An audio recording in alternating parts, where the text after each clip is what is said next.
Hello అండి, ఈరోజు ఇడ్లీ పొడి తయారు చేసుకుంటాం. 1 కప్పు శనగపప్పు వేసి బాగా వేయించుకుంటాం. ఇదండి శనగపప్పు వేగిపోయింది. మనం తీసి ఒక పక్కన పెట్టుకుంటాం. శనగపప్పు తర్వాత మినపప్పు వేసుకుంటామండి. అదే కప్పుతో మినపప్పు, నేను పొట్టు మినపప్పు వేస్తున్నాను ఇడ్లీ పొడికి. పొట్టు మినపప్పు బాగా వేగిపోయింది. ఇక పొట్టు మినపప్పును కూడా మనం ప్లేట్లో ఒక పక్కగా పెట్టుకున్నాం. ఇంకో ఐటమ్ వచ్చి ఉలవలండి. మనకి ఉలవలు కూడా మనం ఇదండి. ఉలవలు కూడా బాగా వేగిపోయాయి. ఇవి తీసేస్తాం ప్లేట్లో ఒక పక్కన పెట్టుకుని. అవిసె గింజలండి వేయించుకుంటాం. మనకి బీట్ ఇది కూడా తీసి ఒక పక్కన పెట్టుకుందాం. శనగపప్పు వేసుకుందాం 1 కప్పు. ఇదండి రోస్ట్గా వేయించి పెట్టుకోవాలి. వేసిన పప్పు కూడా వేగిపోయిందండి. నువ్వులండి, 1 అరకప్పు నువ్వులు. ఇదండి నువ్వులు వేగిపోయి ఉన్నాయి. నెక్స్ట్ కరివేపాకు, దానికి కావాల్సినంత ఉప్పు వేసుకొని వేయించేసుకోవచ్చండి.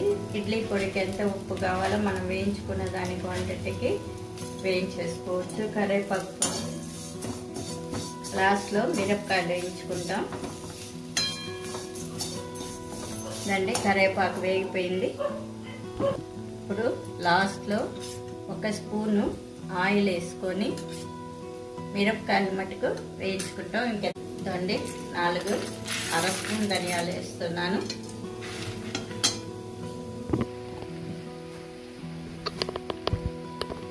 ఇదండి ఇది ఫ్లాక్స్ సీడ్.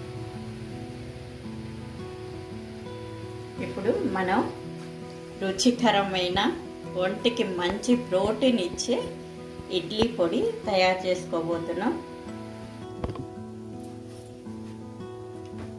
మనం ఫస్ట్ నువ్వులు వేసుకోకూడదు. ఫస్ట్ శనగపప్పు వీటి వరకు వేసుకొని మనం మిక్సీ పట్టుకుంటాం. బాగా చల్లారిన తర్వాత పట్టుకోవాలండి. నువ్వులు వేస్తే మెత్తగా వచ్చేస్తుంది. ఇదండి ఈ విధంగా మిక్సీ పట్టుకొని ఇప్పుడు మిరపకాయలు వేసేసుకుంటాం.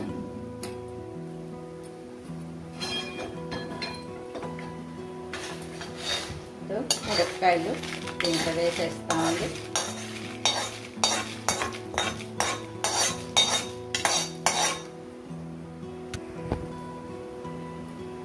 ఇప్పుడు లాస్ట్ అవిసె గింజలు, ఫ్లాక్స్ సీడ్స్, నువ్వులు, కరివేపాకు, ఉప్పు అన్నీ లాస్ట్లో వేసి మనం ఒక తిప్పేసుకుంటాము.